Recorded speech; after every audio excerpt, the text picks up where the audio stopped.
আজ আমি যখন ভোট দিতে ঢুকবো, সুইচটা টিপার সময় আমার হৃদয়টা বলবে আর আল্লাহ দেখছে যে আল্লাহ এই সরকার থেকে এতদিন ভোট দিয়েছিলাম, আজকে দিচ্ছিনি কেন?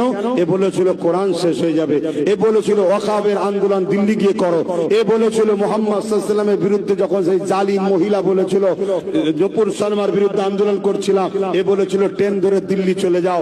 তাই তোমার হাবিবের ও কোরআনের দুশমন বলে একে ভোটটা দিলাম না।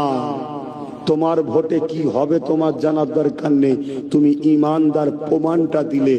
আল্লাহ যদি গিরগিটিকে মারা জায়েজ করে আর ইব্রাহিমের পক্ষে থাকাতে কোনো উপকার না হওয়ার পরও আল্লাহ যদি আজনাইকে মারা নাজায়েজ করে দেয়, তাহলে আমরাও তো আশা রাখতে পারি আল্লাহ এর বিনিময়ে পরকালে আমাদেরকে মাফ করে দিতে পারে।